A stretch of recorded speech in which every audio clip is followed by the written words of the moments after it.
Bonjour à tous, aujourd'hui on se retrouve pour une nouvelle vidéo pour savoir comment utiliser iCloud. Donc alors iCloud, qu'est-ce que c'est? On va rappeler vite fait les fonctionnalités de ce service. Donc iCloud va permettre la synchronisation de données et de documents à travers différents appareils Apple, comme par exemple ici un MacBook, via un iPhone, un iPad, un iPod Touch, pourquoi pas, un autre Mac, une Apple TV, etc., etc. Donc on va voir comment fonctionne iCloud pour tout ce qui est documents et données. Donc alors pour cela, on va commencer par ouvrir une application utilisant iCloud. Donc ici, je vais ouvrir le logiciel Page d'Apple, qui est en quelque sorte la partie Word en équivalent à Microsoft chez Apple. Donc c'est un peu le traitement de texte by Apple. Donc alors à l'ouverture de Page, Page va nous proposer comment dire, différents endroits où récupérer ou stocker notre fichier. Donc ce processus va également être possible à travers différentes applications, comme par exemple là de mémoire j'ai Numbers, Keynote, toujours les mêmes suites bureau d'Apple, ou sinon encore de mémoire TextEdit et encore d'autres applications. Donc alors quand on ouvre Page ou alors une autre application utilisant iCloud, nous pouvons remarquer ici en haut deux éléments où stocker nos fichiers, donc ici sur iCloud ou ici sur son Mac. Donc sur son Mac, on va le stocker en local, alors que sur iCloud, on va pouvoir retrouver tous nos documents qui sont stockés en ligne sur le serveur d'Apple.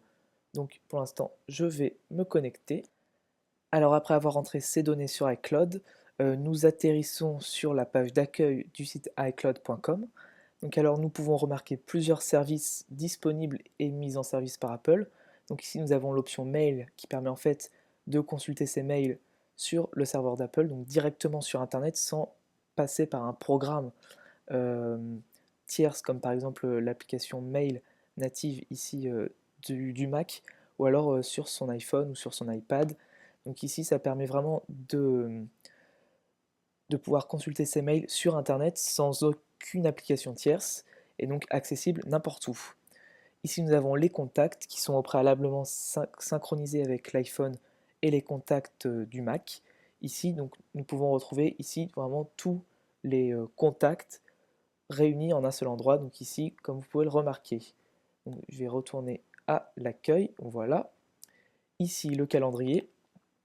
Pareil, il va se synchroniser automatiquement avec ce qu'on a à faire donc sur le calendrier de l'iPhone et sur celui du Mac ici. Donc on va vraiment pouvoir retrouver tous nos programmes et nos rendez-vous, etc. Tout ce qu'on a inclus dans le calendrier.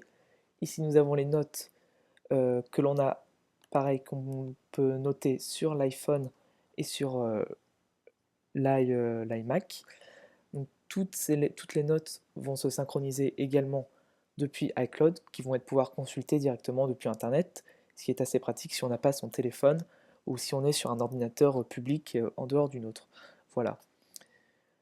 Ensuite, pour ce qui est des rappels, c'est exactement la même chose. Enfin, iCloud propose une fonctionnalité permettant de localiser son iPhone ou son Mac, que l'on aura préalablement défini dans les préférences système ou dans les réglages de l'iPhone. Et enfin, ici, les trois dernières applications qui vont vraiment nous intéresser sont encore en bêta mais qui sont déjà bien fonctionnelles. Ce sont Page, Numbers et Keynote. Donc ce que je vous disais, c'était la suite bureautique d'Apple, ici, qui est mise en ligne, donc directement accessible depuis Internet, sans besoin de passer par justement des services tels que Microsoft Word ou encore Page, etc. Donc alors si je clique sur Page, donc là une application va charger, et en fin de compte, on va retrouver nos documents ici stockés sur mon Mac qui en fait a pompé ces documents depuis iCloud, comme vous pouvez le remarquer. Alors que si je le fais sur mon Mac, ça va directement être stocké en local et on n'aura vraiment pas d'accès à iCloud.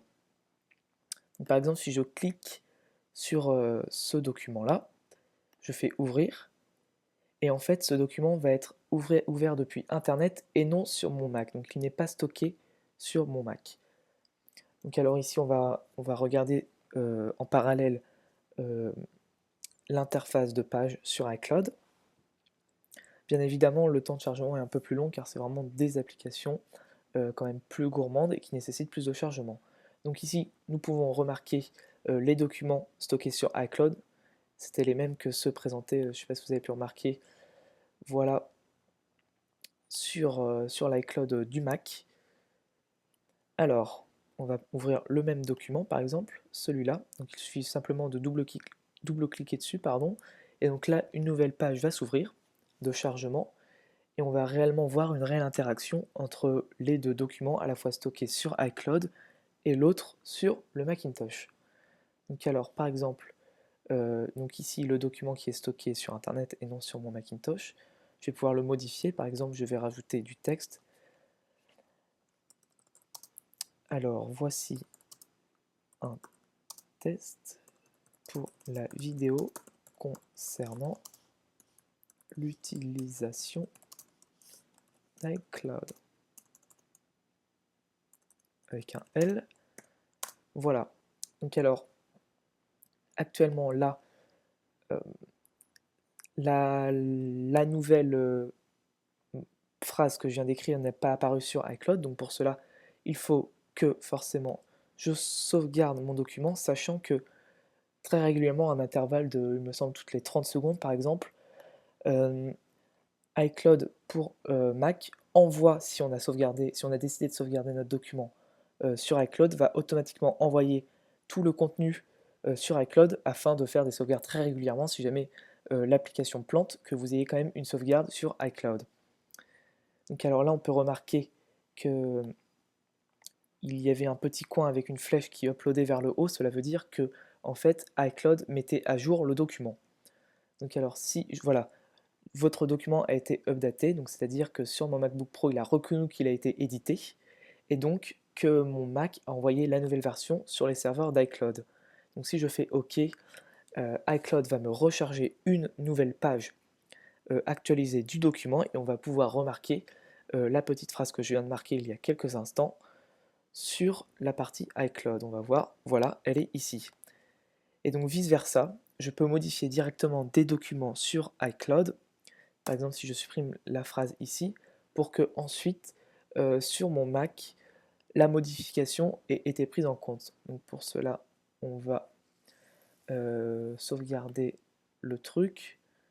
Donc pour cela, il me semble qu'il suffit juste de quitter. Et voilà, on peut voir qu'une petite roue charge.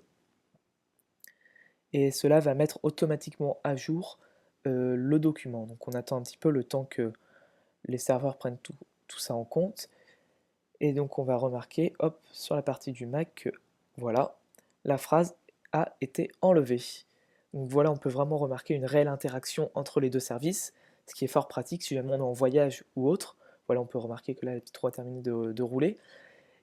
Qu'on peut modifier un document si on n'est pas sur un Mac, parce qu'il faut savoir que l'interface iCloud sur Internet fonctionne sur tous les supports, y compris iPhone, iPad, iOS, les autres tablettes, même si vous êtes chez Samsung ou chez Windows, etc. Et donc cela va permettre réellement de pouvoir modifier des fonctions en dehors de son lieu quotidien de travail. Donc on va pouvoir quitter iCloud page pour Mac, et on peut remarquer que cette fonction de document va pouvoir également être disponible sur un iPhone si par exemple on possède les mêmes applications, donc c'est-à-dire PageNumber et Keynote ou d'autres applications utilisant iCloud, mais ici c'est des applications Apple, donc sur son iPhone, et donc on va retrouver exactement les mêmes fonctionnalités avec la possibilité de télécharger des documents iCloud Internet sur son iCloud et ses applications tierces, donc PageNumbers et Keynote, sur son iPhone, donc ce qui est très pratique. Enfin, la fonction localiser, on va rentrer un peu plus dans le détail après avoir vu la partie localisation. Et donc pour cela, il faudra vous connecter, donc je ne vais pas le faire, et vous pourrez ainsi localiser tous les appareils que vous avez activés pour la localisation.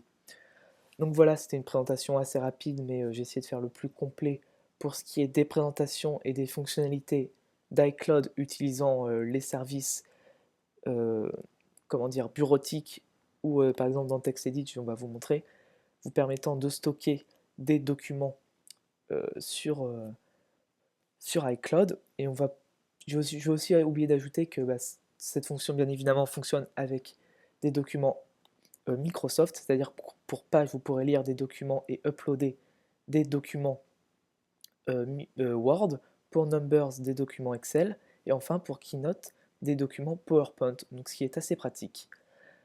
Par ailleurs, une fois que nous sommes, par exemple, dans Page ou etc., on a la possibilité d'exporter nos copies, partager le document, télécharger, ou enfin envoyer une copie ou imprimer directement le document, ce qui est très très pratique. Donc voilà, c'était une description et un peu une démo des fonctionnalités d'iCloud que offre la suite d'Apple, qui bien sûr là est en bêta, mais des améliorations sont à prévoir.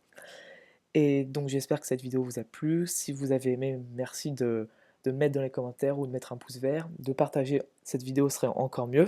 Voilà, je vous remercie. Si vous avez encore aimé, pour voir d'autres vidéos, notamment sur des fonctions un peu détail de jailbreak, si vous aimez un peu ça pour votre iPhone, votre iPad, n'hésitez pas à regarder mes autres vidéos, à vous abonner, ça me fera toujours très plaisir. Si vous n'avez pas aimé, merci de me dire pourquoi dans les commentaires, ça peut toujours être utile pour la suite.